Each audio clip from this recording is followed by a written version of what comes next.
All right, ladies and gentlemen, Baron here. We've got this is a huge announcement. Like, this is some serious stuff happening. New customization options for ground vehicles, as you can see right here. But check this out. They've got this cool little, this right here is a nice Sherman tank, right? Well, what could it look like? Oh, well, you could start adding tank tracks to the front of it, which are a couple different things. First off, they are customization, but they're also tactical and practical customization in that, like, they have an effect on the game. This is extra armor. This is like adding spaced armor. And you're like, oh, that'd be cool if I can add a few, right? Well, look at this slider. Check this stuff out. Tank tracks. Look at all of these tank tracks. Actually, those aren't tank tracks. Those are those single tank tracks? Yeah, those are single upside down tank tracks relative to these. So you can just spam this stuff. It looks like that's almost excessive. It's like I heard you like tank tracks, so I got tank tracks for your tank tracks on tank tracks. So like the Tiger 2 SLA, that was a premium vehicle. Now that's gonna be like very commonplace. I'm not sure how this is gonna be, but as you can see right here, mounted armor and protection elements is functional additional protection for a vehicle that is visually displayed on the tank's model after it has been researched or purchased as a module in the modification tab. The protection elements mean improvised protection that was mounted by the crew as a field modification, such as sandbags or additional track links. We plan to introduce these elements for the majority of ground vehicles in the game. Currently, the modifications are available for the following vehicles. We've got the T-34 1941, T-34 1942, T-34 85 with the ZIS S53, the Sherman Firefly VC, Churchill Mark 7, M4A3 E8 76W, M4A1 76W, the Panther AD and G, and the Tiger H. So as soon as mounted armor, other protection elements are researched in the vehicle modification menu, the ground vehicle's armor model will be updated. The protection element's thickness and material will be taken into account.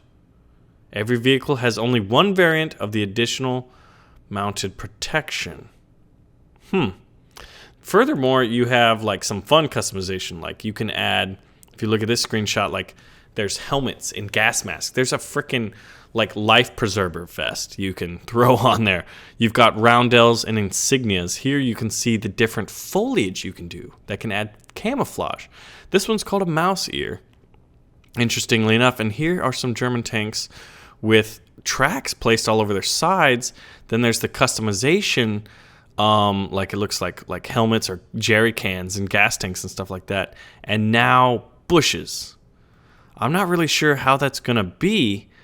Because I know some people can like I think on ultra low settings you can see through bushes, but if that works, man, like if tanks are just all ghillied out, I don't know, man. Like I think the addition of like tank tracks, and I think it'd be kind of cool, like, you know, American and British tanks, you have sandbags, and Russian tanks you can add that log on the side if it was practical and like actually added as armor.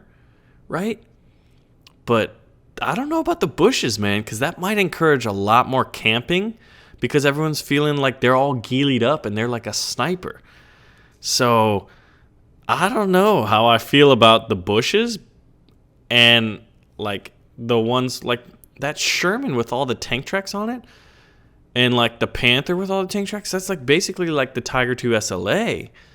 And now all of these things have it. Like that's kind of nuts.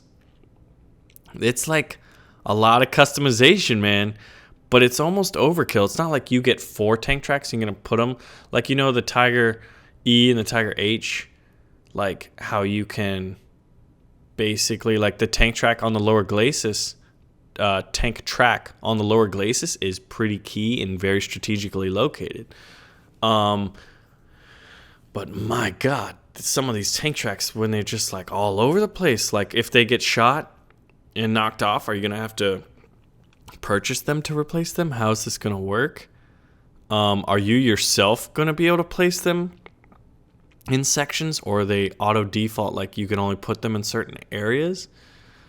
I'm all a fan for customization and making a tank uniquely yours, you know?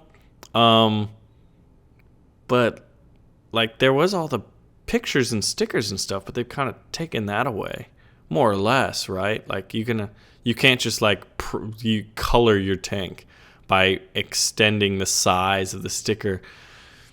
I think like too much tank tracks could be a bad thing, and I definitely am uncertain about Ghillie Tanks everywhere. But that's the way it's looking. Like this is gonna be a thing.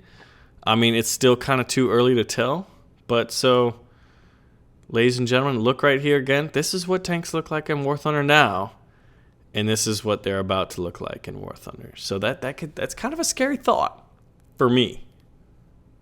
Too much of something can be a bad thing, right? But the customization is coming. New customization options for ground vehicles. And like this is the 28th of March. Like this isn't a April Fool's announcement, right? Like you can't do that unless it's April Fool's, right? I mean, call me. I think those are the gentleman's rules on how it works for April Fools.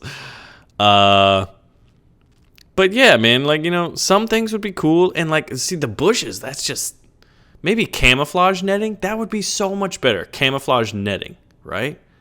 But straight up bushes that like will move around with you.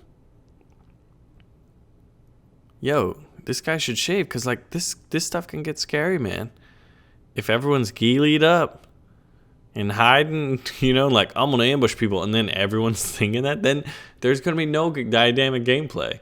That's obviously that's an over exaggeration. That would require everyone to do that, and you know. But I think at some tiers and at some battle ratings that might happen. Well, especially on some maps. You know what I mean? Like, here you can see Kursk in the background.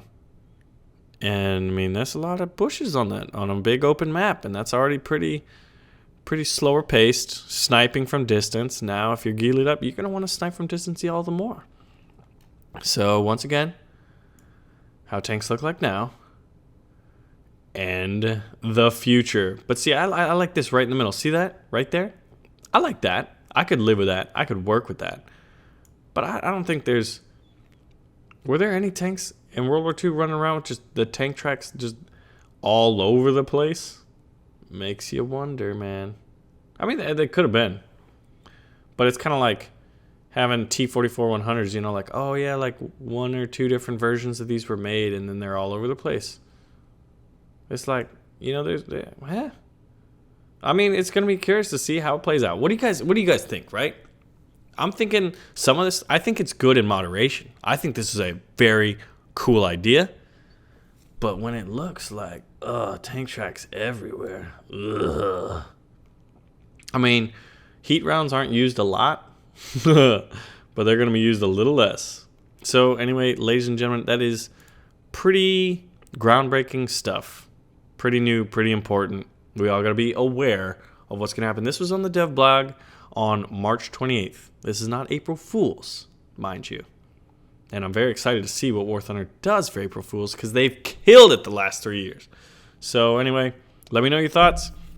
I'm kind of mixed on the feeling. I think there's some good and bad that's going to happen out of this, but that's my opinion. So let me know what you guys think. Thanks for watching. I'll see you soon.